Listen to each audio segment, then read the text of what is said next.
Morning friends, आपके अपने YouTube channel ओझा smart classes में आपका स्वागत है। फ्रेंड्स, जैसा कि आपको पता है, मैं टीजीटी पीजीटी 2020 इंग्लिश की प्रिपरेशन करा रही हूँ। तो उसी क्रम में मैं आज आपको विलियम शेक्सपियर जी के बारे में कुछ इंपॉर्टेंट वर्क्स जो उनके हैं, जैसे poetic works of William Shakespeare, ये मैं आपको पढ़ाऊंगी। उसके पहले हमारे जो फ्रेंड्स नए हैं उनसे मैं कहना चाहती हूँ कि प्लीज आप अपने इस यूट्यूब चैनल को सब्सक्राइब कर लीजिए, और जो फ्रेंड्स पहले से ही देख रहे हैं वो इसको लाइक, शेयर और सब्सक्राइब करना ना भूलें। थैंक। आइए फ्रेंड्स, इसको स्टार्ट करते हैं। ये विलियम शेक्सपियर, इनका पोएटिक वर्क्स, आज मैं आप लोगों को विलियम शेक्सपियर जी की पोएटिक वर्क्स के बारे में पढ़ाऊंगी। तो फ्रेंड्स आइए स्टार्ट करते हैं। Poetic works of William Shakespeare. Shakespeare ji, वैसे तो आप लोग जानते होंगे कि शेक्सपियर जी रिनेसां पीरियड के बहुत ही अच्छे पोएट थे, और उसके साथ साथ वो ड्रामाटिस्ट भी थे। शेक्सपियर जी को हम लोग ड्रामाटिस्ट के रूप में ही जानते हैं, बट उन्होंने पोएटिक वर्क्स में भी कुछ इंपॉर्टेंट काम किए हैं। उनका क्या योगदान था लिटरेचर के पीरियड में, क्या उन्होंने किया है, वही से मैं आपको बताऊंगी। तो विलियम शेक्सपियर जी सोनेट्स, ये सोनेट्स जो है बहुत ही इंपॉर्टेंट टॉपिक है। सोनेट उन्होंने कितना लिखा है, जिसे मैं आगे आपको बताऊंगी। तो सबसे पहले तो उनके पोएटिक वर्क्स के अंतर्गत आपका सोनेट्स आ जाता है। उसके बाद सोनेट्स के बाद वीनस एंड एडोनिस लिखा था, ये आता है आपका 1593 में आता है। After that the rape of Lucrece आता है 1594 में। इसके बाद उनका आता है द पैशनेट पिलग्रिम, ये आता है 1599 में आता है। इसके बाद the phoenix and the turtle 1601 में आता है ये। और इसके बाद आता है अ लवर्स कंप्लेंट 1609। फ्रेंड्स, यहाँ पर जो इम्पोर्टेंट है ये आपका सोनेट्स, ये तो आपको बहुत अच्छे से करना होगा। इसके बाद वीनस एंड एडोनिस, ये इम्पोर्टेंट है, और द रेप ऑफ लिक्रेसी, ये तीनों आपके बहुत ही इम्पोर्टेंट है। यहाँ से आपको एटलीस्ट 2 या फिर 3 क्वेश्चंस मिल जाएंगे इजिली। और ये दोनों इनके लॉन्ग पोएम्स हैं, एकदम से लॉन्ग है, बहुत ज्यादा, इसमें थोड़ा सा वर्क आपको करना पड़ेगा। इसके बाद आइए फ्रेंड्स, हम सबसे पहले आपको सोनेट्स के बारे में डिटेल में पढ़ाते हैं कि क्या क्या उसमें है, क्या उन्होंने थीम उनका रखा है, क्या किया है, उसमें सब कुछ आपको मैं पढ़ाने चल रही हूँ। तो यहाँ पर आप सोनेट्स देखिए। Sonnets, Shakespeare wrote 154 sonnets in all. Shakespeare ji ने टोटल 154 सोनेट्स लिखी थी। और यहाँ पर ये पॉइंट जो मैंने इंपॉर्टेंट थोड़ा सा हाईलाइट कर दिया, देख लीजिए। कई बार जो है एग्जामिनर ने पूछा है कि शेक्सपियर जी ने कितने सोनेट्स लिखे हैं टोटल, तो आपको यहाँ पर ये बताना पड़ेगा शेक्सपियर जी ने टोटल 154 सोनेट्स लिखा हुआ है। नेक्स्ट देखिए, themes of his sonnets deal with passage of time, love, beauty and mortality. कभी कभी एग्जामिनर ये जानना चाहता है शेक्सपियर जी ने जो सोनेट्स लिखा है उसकी थीम क्या थी, उन्होंने क्या डील किया है। तो टाइम उनकी थीम के अंतर्गत आता है, लव, ब्यूटी एंड मोर्टेलिटी, ये सब जो है उनके थीम थे सोनेट्स के अंतर्गत। नेक्स्ट पॉइंट हमारा देखिए, the complete sequence of 154 sonnets was published by Thomas Thorpe in 1609 with a dedication to Mr. W.H. यहाँ पर जो बताया जा रहा है आपको, जो टोटल शेक्सपियर जी ने सोनेट्स लिखे 154 सोनेट्स, वो जो है थॉमस थॉर्पे के द्वारा पब्लिश किया गया था। कब? इन 1609। ये टाइम आपको बहुत ही अच्छे से याद करना है कि पब्लिश कब हुआ था और किसके द्वारा पब्लिश किया गया है। इसीलिए मैंने इसको थोड़ा सा हाईलाइट कर दिया फ्रेंड्स, ये देखिए रेड कलर से। इसको आप भी ऐसे ही नोट्स बना लीजिएगा। लास्ट टाइम आप इसको ऐसे बस देख लेंगे तो आपका इजिली प्रिपेयर हो जाएगा। With a dedication to mister W.H. Dedicate इन्होंने किसको किया है, ये चीज भी आपको माइंड में रखना है। यहाँ पर अगर आप देखेंगे तो 1 मार्क्स का ये आ सकता है एग्जाम में, ये भी आ सकता है, ये आ सकता है, और ये भी आ सकता है। जैसा कि क्वेश्चन रिपीटेड होते हैं टीजीटी पीजीटी में, तो इस तरीके से आप इसको इम्पोर्टेंट समझ करके ऐसे ही नोट्स आप प्रिपेयर करिएगा। Next point, W.H. has been identified as Lord Herbert Henry Roy Thiseley और ऑफ साउथहैम्पटन। W.H. जी को आइडेंटिफाइड कैसे किया जाता है, उनको जो है लॉर्ड हर्बर्ट के रूप में जाना जाता है, या फिर हेनरी रॉय थिस्ले, और हेनरी रॉय थिस्ले को ही क्या कहा जाता है, earl of Southampton. Okay, next point, 126 sonnets out of 154 are addressed to W.H. and the 28 are addressed to Dark Lady। यहाँ पर अब आपको ये बताया जा रहा है कि शेक्सपियर जी ने टोटल 154 सोनेट्स तो लिखा, बट उसमें से कितना उन्होंने किसको किसको डेडिकेट किया है, वही चीज यहाँ पर बताया जा रहा है। जैसे यहाँ पर देखिए फ्रेंड्स, शेक्सपियर जी ने 154 सोनेट्स टोटल लिखा, उसमें से 126 सोनेट जो है उन्होंने एड्रेस किया है WH जी को, और WH जी आपके कौन है, ये हेनरी रॉय थिस्ले जी है। और उसके बाद जो उसमें से बच गया रिमेनिंग जो होते हैं, and the 28 are address to dark lady, बचे हुए जो आपके 28 सोनेट्स होते हैं वो डार्क लेडी को एड्रेस करते हैं। फ्रेंड्स नेक्स्ट पॉइंट देखिए, Shakespearean sonnet is divide into 3 quatrains 4 lines. 3 quatrains के अंतर्गत हमारा क्या आता है, 4 लाइन्स। यहाँ पर ये पॉइंट भी आपका इंपॉर्टेंट है फ्रेंड्स। एंड अ कपलेट, कभी कभी पूछ लिया जाता है शेक्सपियर जी ने जो सोनेट्स लिखे हैं वो कितने पार्ट्स में डिवाइड है, तो आपको वो भी बताना पड़ेगा कि शेक्सपियर जी ने जो सोनेट्स लिखे हैं वो 3 क्वाट्रेंस में है। वो डिवाइड कितने में है, 3 क्वाट्रेंस। एक क्वाट्रेंस इनका कितने का होता है, 4 लाइन्स का होता है।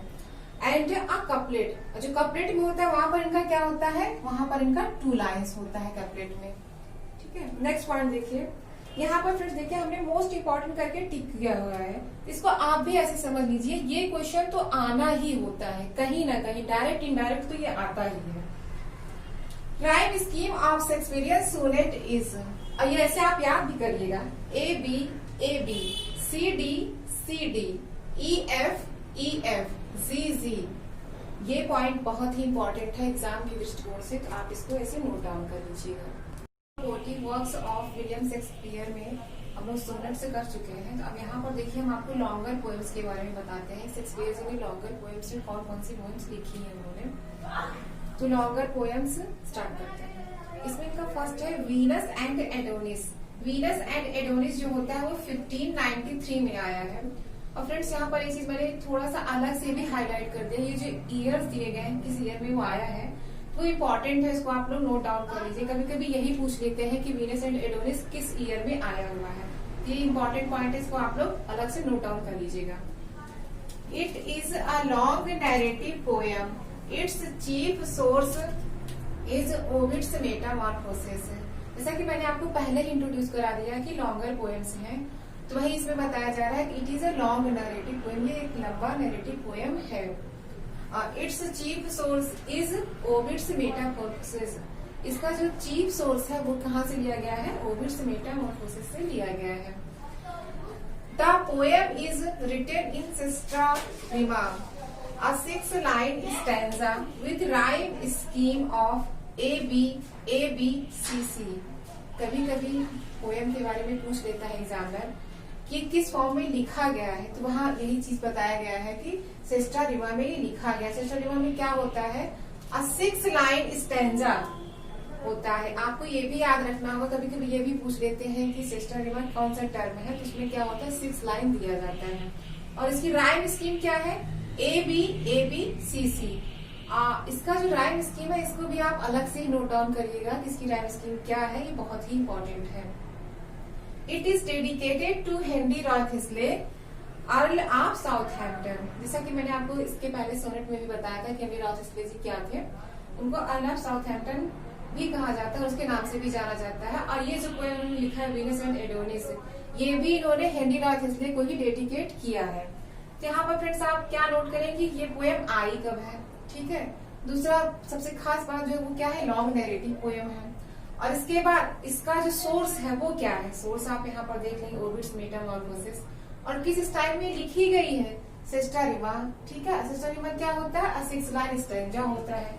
और इसकी राइम स्कीम क्या है, ABCC, ये इंपॉर्टेंट हो गया। और डेडिकेट किसको किया गया, Henry Wriothesley earl of Southampton को। इस प्रकार वीनस एंड एडोनिस के जो भी इंपॉर्टेंट पॉइंट बन सकते थे वो सभी हमने आपको एक जगह कलेक्ट करके दे दिया है। ऐसे आप इसको नोट डाउन कर लेंगे तो एग्जाम के टाइम में आपको काफी रिलैक्स रहेगा। नेक्स्ट पोएम देखिए, ये भी इनका लॉन्गर पोएम्स के ही अंतर्गत आता है, द रेप ऑफ द लिक्रेसी। ये कब आता है, 1 year आफ्टर, जब ये हो जाता है वीनस एंड एडोनिस, इसके बाद ये आता है 1594 में। आप भी इसको ऐसे अलग से ही हाईलाइट कर लीजिए जिससे आपके माइंड में ये बात रहे कि ये वाली पोएम कब आई थी। The poem 2 is dedicated to Henry Wriothesley. यहाँ पर बताया जा रहा है कि ये पोएम भी हेनरी राइट हेस्ले जी को ही डेडिकेट की गई है। इस पोएम को भी उन्होंने इन्हीं को ही डेडिकेट किया है। It is written in rhyme royal और Chaucerian stanza with rhyme scheme of A B B C C. अब यहाँ पर थोड़ा सा चेंज है ऊपर वाले से। डेडिकेट तो सेम पर्सन को किया गया हेनरी राइट हेस्ले जी को ही, लेकिन ये लिखा कौन सी फॉर्म में गया है? It is written in rhyme royal. Rhyme royal को ही क्या बोलते हैं? चौसरियन स्टैंजा भी बोलते हैं। ये पॉइंट भी आप समझने की कोशिश करिएगा कि राइमी रॉयल को ही चौसरियन स्टैंजा भी बोलते हैं। और ये होता कैसे है? ये 7 लाइन का होता है, क्योंकि यहाँ पर देखिए इसकी जो राइम स्कीम है with rhyme scheme of A B B C C, ये 7 लाइन्स हो रहे हैं। तो यहाँ की जो स्टाइल है, यहाँ पर आप क्या नोट करेंगे? द रेप ऑफ द लुक्रेशिया आता है 1594 में। और ये भी किसको डेडिकेट किया गया है? हेनरी रॉयल हेस्ले जी को डेडिकेट किया गया है। और लिखा किसमें गया है? राइमी रॉयल या फिर चौसरियन स्टैंजा में लिखा गया है। और इसकी राइम स्कीम क्या है? ए बी बी सी सी। इसको बहुत ध्यान से याद करेंगे, थोड़ी सी ही मिस्टेक हो जाएगी तो पूरा का पूरा ये गलत हो जाएगा। थर्ड देखिए फ्रेंड्स, द पैसियोनेट पिलग्रिम, ये हमारा आता है 1599 में। ये भी मैंने हाईलाइट किया, कभी कभी यही इतना पूछ लेते हैं कि ये वाली पोएम कब आई थी। बस आपको इतना ही इसमें बता देना है। ये तो उतना इम्पोर्टेंट नहीं है, लेकिन ये दोनों बहुत ही ज्यादा इम्पोर्टेंट है एग्जाम के पॉइंट ऑफ व्यू से। It is a collection of 20 poems. इसमें क्या होता है? द पैसियोनेट पिलग्रिम में होता यह है कि इसमें 20 छोटी छोटी कविताएं लिखी होती है, उसी का एक ये कलेक्शन होता है। आप देखिए लॉन्गर पोएम्स में ये भी आपके आ जाएंगे। The phoenix and the turtle, ये पोएम बहुत ही ज्यादा इम्पोर्टेंट है, इसमें से क्वेश्चंस पुट अप होते ही हैं। ये हमारा आया कब है? 1601 में आया है। ऐसे आप भी इसको हाईलाइट करके इम्पोर्टेंट समझ करके नोट डाउन कर लीजिएगा। इसमें हम आपको बताएंगे क्या खास बात है इसकी और ये इम्पोर्टेंट क्यों है। It is very important for your exam. Okay, मैं यहाँ पे नोट डाउन में कर दे रही हूँ, आप लोग भी ऐसे इसको नोट डाउन कर लीजिएगा। It is a non dramatic allegorical poem by William Shakespeare. कभी कभी पूछा जाता है शेक्सपियर जी ने कौन सी पोएम लिखी है जो कि नॉन ड्रामेटिक एलिगोरिकल पोएम है, तो आप ये चीज यहाँ पर माइंड में रखेंगे। It is elegiac in nature and mourns on the death of phoenix and turtle dove who are presented as the model of ideal love। इस पोएम में जो होता है फोनिक्स और टर्टल ये डव होते हैं, इनकी डेथ हो जाती है, तो उसी के बारे में इसको बताया गया है। कभी कभी इसके पोएम के बारे में पूछ लिया जाता है कि इसका नेचर क्या है, तो यही यहाँ पे बताया गया। It is elegiac in nature, इसका जो नेचर है सैड टाइप की पोएम है, इसमें दोनों की डेथ हो जाती है तो सैडनेस इसमें आ जाती है लास्ट में, तो वही चीज पोएम में बताई गई है। इसका नेचर जो है वो क्या है? एलिजिएक है। एंड मॉन्स, मॉन्स किस पे होता है? On the death of phoenix and the turtle dove. इन लोगों की जब डेथ हो जाती है वही इसमें विलाप टाइप का हो जाता है, वही इसीलिए इसको कहा जाता है मॉन्स। और प्रेजेंट क्या करता है? As the model of ideal love. Ideal love जो होता है बहुत यूनिक टाइप का होता है, वही चीज इसमें प्रेजेंट किया गया है। तो आप इसमें नोट डाउन क्या करेंगे? ये पोएम हमारी the phoenix and the turtle आती कब है? 1601 में आती है, ठीक है। और इसमें खास बात क्या है? ये नॉन ड्रामेटिक एलिगोरिकल पोएम है विलियम शेक्सपियर जी के द्वारा। और इसका नेचर क्या है? एलिजिएक इन नेचर है। और इसमें होता क्या है? मॉन्स, the death of phoenix and the turtle, इनके लिए जो है मॉन्स विलाप किया जाता है। और ये प्रेजेंट क्या करता है? Model of ideal love, ideal love को इसमें प्रेजेंट किया जाता है। शेक्सपियर जी जब इस पोएम को लिखते हैं तो उनका यही एम होता है कि आइडियल लव को वो प्रेजेंट करना चाहते हैं। नेक्स्ट पोएम देखिए फ्रेंड्स, अ लवर्स कंप्लेंट। ये हमारा जो होता है 1609 में आता है। इसको भी आप नोट डाउन कर लीजिए कहीं पर। लवर्स कंप्लेंट होता है 1609 में आता है। It was published in William Shakespeare's, William Shakespeare ji का जो सोनेट होता है, sonnets by Thomas Thorpe in 1609 as an appendix. ये इट वॉज जो है पब्लिश ये हमारा होता है विलियम शेक्सपियर जी का जो सोनेट होता है, जो कि थॉमस थॉर्पे के द्वारा पब्लिश किया जाता है 1609 में। उसमें ये अपेंडिक्स के रूप में पब्लिश होता है, एज एन अपेंडिक्स के रूप में ये पब्लिश होता है। ये वाली पोएम हमारी जो है, it is a poem in rhyme royal, और इसकी स्टाइल जो है वो क्या है, रायमी रॉयल है।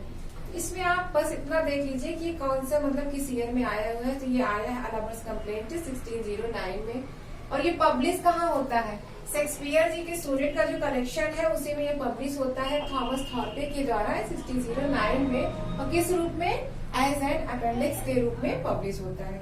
और इसकी स्टाइल क्या है, स्टाइल इसकी है रायमी रॉयल। तो फ्रेंड्स यहाँ पर आपने देखा कि मैंने आपको विलियम शेक्सपियर जी के पोएटिक वर्क्स के बारे में सब कुछ कराया है। अगर आप चाहें तो स्क्रीनशॉट लेकर के अपने पास इसको रख सकते हैं। फ्रेंड्स आप हमारे नेक्स्ट वीडियो में देखेंगे हम शेक्सपियर जी ने जितने भी प्लेस लिखे हैं उसको पूरा हम डिटेल में एक्सप्लेन करेंगे, उसके कैरेक्टर्स लिखवाएंगे और जो भी इंपॉर्टेंट कोट्स है वो सब हम आपको बताएंगे। तो फ्रेंड्स नेक्स्ट के वीडियो को देखने के लिए आप कंटिन्यू देखते रहिए। Thank you friends.